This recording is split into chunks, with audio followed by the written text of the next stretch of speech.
बात करने वाले एक सॉलिड खबर के बारे में। देखिए, पहली एक खबर फ्राइडे के दिन धमाकेदार हम लोग को देखने को मिली। अभी उसी से रिलेटेड दोस्तों अभी उस चीज़ का यूजुअली विरोध भी होते हुए देखने को मिल रहा है। सो कहानी में ट्विस्ट भी देखने को मिल रही है। तो सारी चीज़ों को हम लोग डिटेल में कवर करेंगे कि एग्जैक्टली हुआ क्या है, अभी क्या बोला जा रहा है, विरोध क्यों किया जा रहा है, उसके पीछे का रीज़न क्या है। ठीक है, एंड चलो देख लेते हैं, सारी चीज़ों को कवर कर लेते हैं। सबसे पहले स्टार्ट कर लेते कि डिसीजन किसने लिया था।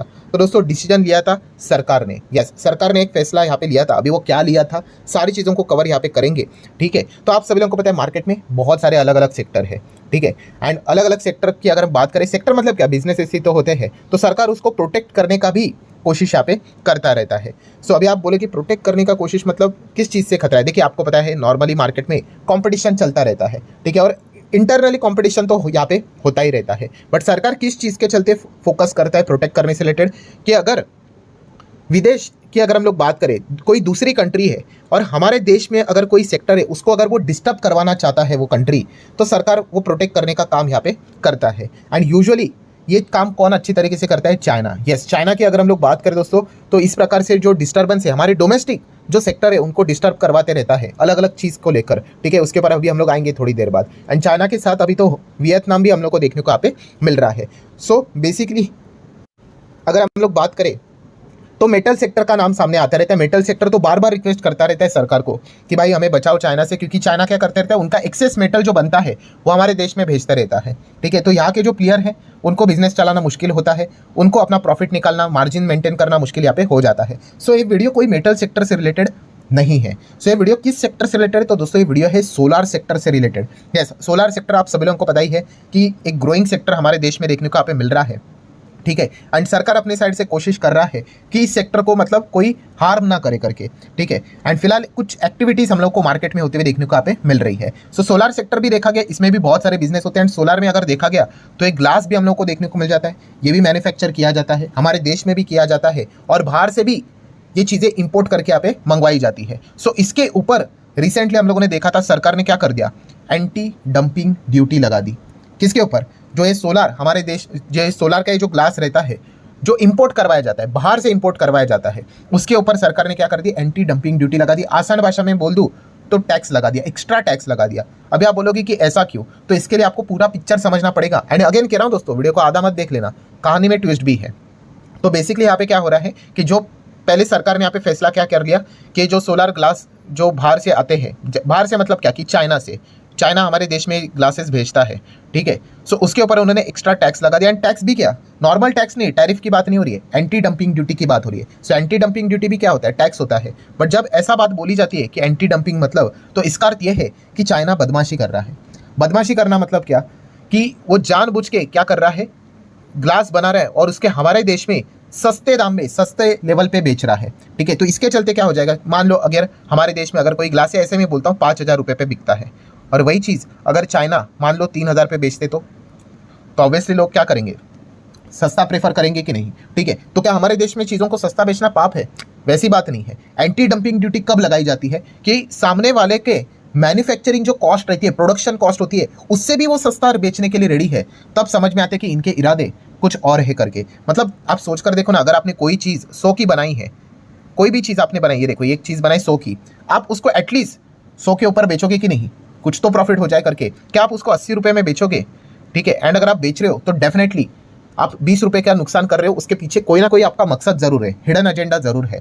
एंड इसीलिए सरकार ने यहाँ पे फैसला लिया कि भाई इनके ऊपर एक्स्ट्रा टैक्स लगा दो। कितना, मान लो अभी 20 रुपये का टैक्स लगा दो, तो क्या हो गया, ये चीज़ वापस 100 की बन गई। तो क्या हो गया, जो यहाँ पे हमारे देश में कोई चीज़ को 100 पे बेच रहा था, ये जानबूझ के 80 पे बेचने आ रहे थे ना, लो एक्स्ट्रा 20 रुपये का टैक्स हो गया 100 पे। अभी क्या हो गया, सेम बैलेंस हुआ कि नहीं। अगर ये नहीं सरकार करती तो क्या होता, वो प्रोडक्ट 80 पे होता और लोग क्या करते, 100 वाली चीज़ छोड़ के 80 पे चले जाते। ठीक है, सो इसलिए सरकार क्या करती है, एंटी डंपिंग ड्यूटी यहाँ पे लगा देती है। जब सरकार को लगता है कि सामने वाली जो कंट्री है कोई भी प्रोडक्ट हमारे देश में इसलिए एक्सपोर्ट करवा रही है कि उनका कुछ हिडन एजेंडा है। अभी ये एजेंडा अलग अलग हो सकते हैं या फिर जेन्युइन भी हो सकता है। जैसे कि अगर मैं बात करूँ, एक एजेंडा ऐसा हो सकता है कि वो सस्ते दाम में क्यों बेच रहा है, तो अगर देखा गया तो उन्होंने मास प्रोडक्शन किया होगा। मास प्रोडक्शन मतलब जैसे कि आपको ऑर्डर मिला होगा कि भाई 100 चीज़ें बनाओ करके। ठीक है, आपने क्या कर दी भाई, 1200 बना दी, एक्स्ट्रा बना दी कि नहीं, कितना, 200 एक्स्ट्रा बना दी। अभी वो बिक नहीं रही है। अगर कोई चीज़ आपने एक्स्ट्रा बना दी, अभी वो बिक नहीं रही है, तो ऑप्शन क्या रहेगा कि जाओ भाई जो दाम मिल रहा है उस पर बेच दो करके, ठीक है। तो वो क्या करते हैं, हमारे देश में आके जो दाम पे मिल रहा है उस पर बेच देते हैं। इवन दो अगर वो चीज़ उन्होंने 100 रुपये में बनाई होगी तो वो क्या बोलते हैं, जा 90 पे बेच दे, 80 पे बेच दे, कुछ तो हाथ लग जाएगा। और इस चीज़ के चलते क्या हो जाता है, उन प्रोडक्ट्स की ओर हमारे जो देश वाले लोग हैं वो आकर्षित वहाँ पे हो जाते हैं। सो ये एक वन ऑफ द रीज़न होता है। वो क्या करते हैं, ज़्यादा एक्सेस माल बना लेते हैं और उसके ऊपर जो बचा हुआ माल है उसको बेचने के लिए क्या करते हैं, दूसरे देश में सामान भेज देते हैं। ये एक रीज़न होता है। दूसरा रीज़न की अगर बात करें तो उनको एक्चुअल में हमारे देश में एंट्री करनी होती है, ठीक है। सोलर सेगमेंट में एंट्री करनी है उनको, मान लो चाइना का ही एग्जांपल, तो क्या करेंगे, एंट्री करना है तो सस्ते में माल बेचना स्टार्ट कर दो। जियो ने क्या किया, सस्ते में ही तो बेचना स्टार्ट किया, इसलिए तो उन्होंने मार्केट कैप्चर किया।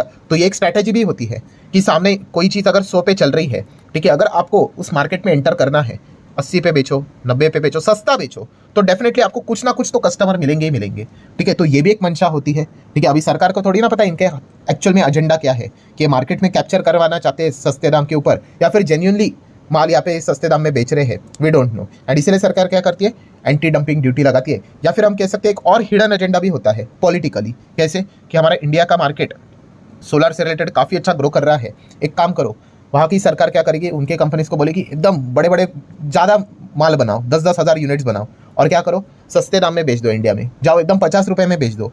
बट वहाँ के लोग बोलेंगे भाई हमारा नुकसान हो रहा है तो आपका नुकसान हम भर के देते हैं, बाकी सरकार बोल सकती है। बहुत सारी हिडन एजेंडा ऐसे चलते रहते हैं। क्यों? क्योंकि हमारे मार्केट में क्या होना चाहिए, वो डिस्टर्बेंस होना चाहिए।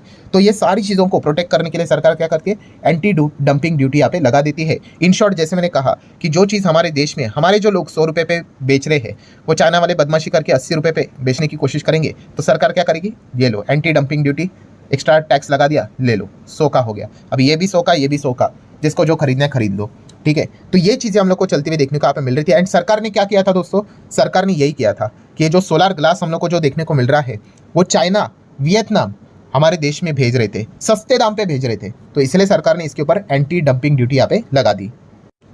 क्यों किया सरकार ने, यस, हमारे मार्केट को प्रोटेक्ट करने के लिए। आप देख सकते हैं एंटी डंपिंग ड्यूटी का मीनिंग भी देख सकते हो।